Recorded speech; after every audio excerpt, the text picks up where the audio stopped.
Улсын хурлын дэд дарга, Улсын хурлын гишүүн Жаданбин Бат Эрдэнэ 2025 оны ажлын товч тайлан. Улсын хурлын ээлжид сонгуулийн үр дүнгээр байгуулагдсан 126 гишүүнтэй парламентын төрийн байгуулалтын байнгын орооны дараагаар 2024 оны 7 дугаар сарын 9-нд сонгогдож 2025 оны 6 дугаар сарын 23-ны өдөр хүртэл ажиллалаа. Энэ хугацаанд байнгын хороо 2025 оны хаврын ээлжид чуулганы хугацаанд 24 удаа хуралдаж 65 асуудлыг хилцсэн бөгөөд 31 хуулийн төсөл Монгол Улсын хурлын тогтоолын 17 төслийг нэгдсэн уралдаанаар хилцүүлэх ихтгэл ханган батлуулж яам агентлаг харьяа байгууллагын 6 тайлан мэдээллийг хилцэн шийдвэрлэж байнгын хорооны 8 тогтоол батлалаа. 2024 оны 6 дугаар сарын 23-наас Улсын хурал дахь Монгол Ардын намын бүлгийн даргаар сонгогдсон ажиллахдаа бүлгийн гишүүдийн зөвлөх туслахуудад зориулсан сургалтыг зохион байгуулж Улсын хурлын 2024-өөс 2028 оны сонгуулийн мөрийн хөтөлбөрийн биелэлтийг хангах үүрэг бүхий байнгын ажиллагаатай ажлын хэсгийг 21 гишүүний бүрэлдэхүүнээр байгууллаа. Ажлын хэсэг 3 удаа хуралдаж мөрийн хөтөлбөрийн заалтуудыг ач холбогдлоор нь эренбэлэх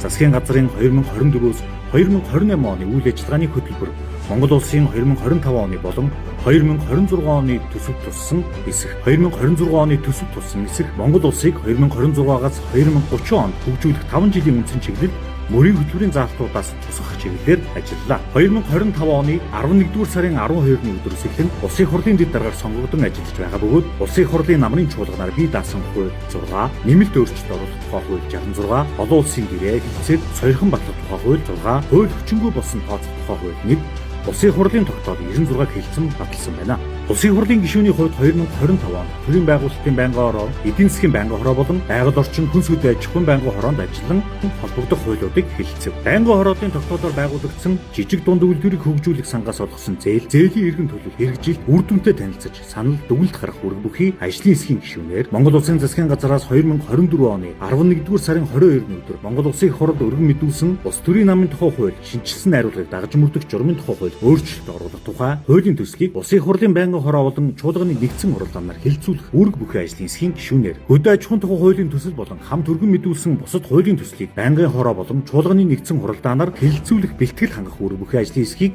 ахлагчаар ажиллаж байна. Мөн Монгол Улсын засгийн газраас 2025 оны 1-р сарын 8-ны өдөр Монгол Улсын хурал өргөн мэдүүлсэн нийслэл Улаанбаатар хотын 2040 он хүртэлх хөгжлийн ерөнхий төлөвлөгөө батлах тухай Улсын хурлын тогтоолын төслийн ажлын хэсгийн ахлагчаар ажиллаж байнгын хороо болон чуулганы нэгдсэн хуралдаанаар хэлэлцүүлэх бэлтгэл хангах бэлтгэлийг ханган ажиллаж байна. Хойд бүсгийн зөвлөлийн анх дахь хуралдаан 2025 оны 4-р сарын 28-нд Булган аймагт боллоо. Хойд бүсийн онцлог тулгамдж буй асуудал хөгжлийн төлөвлөгөө бүсийн тэргүүлэх төслийн талаар хэлэлцэж саналаа хэлсэн Булган, Орхон, Хөвсгөл аймгийн удирдлага, Эрдэмтэн судлаачид иргэдтэй баярлалаа. Бүсчилсэн хөгжлийн үзэл баримтлалын дагуу хойд бүсийг байгалийн аялал жуулчлалын төрөлцсөн аж үйлдвэрийн дэд бүс болгон хөгжүүлнэ. Хойд бүсийг хилийн бомбуудтай холбох боломж, дэд бүтцийн төлөвлөл, бусад бүстэйгээ эдийн засгийн интеграцид ороход чиглэсэн төслүүдийг эдийн засгийн ач холбогдлоор эренбэлж хэрэгжүүлэх нь чухал алхам юм а. Хойд бүсэд дөрвөн удирлын аялал жуулчлалыг хөгжүүлж, нэн тэргуунд зэсийн баяжмал хайлуулах, боловсруулах үйлдвэр, автозамын төслүүд, мөн мөрөн, Дөрвөсийн ангидын нисэх буудал, Иен годын усан цахилгаан станцын төслийг хэрэгжүүлэх болно. Толгор төрийн 2234 жил,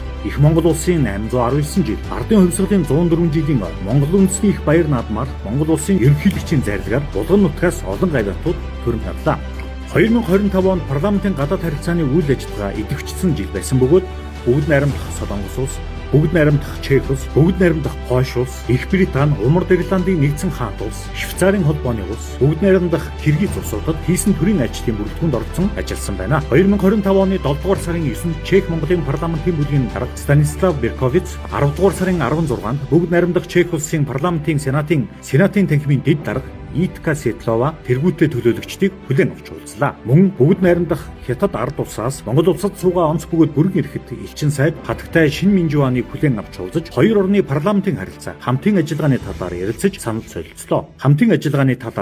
санал солилцлоо. 2025 онд улсын төсвийн хөрөнгө оруулалтаар Булган аймгийн Булган суманд 4-р цэцэрлэгийн барилга, Совилын айслын барилга, Хутаг өндөр суманд сургуулийн дотуур байр, цэцэрлэгийн өргөдгөлийн шин барилга, Аршаан суманд цэцэрлэгийн барилга, Дашин жилэн суманд сургуулийн дотуур байр, бүсийн завгар эмнэлэг, Уран булаг, Сайхан, Хишиг өндөр сумдад сумын төвийн автозам, Уран булаг Хишиг өндөр чиглэлийн 8 км автозам ашиглалтад орж, Булган Хишиг өндөр Уран булаг чиглэлийн босоо тэнглэгийн замын ажил үргэлжилж байна.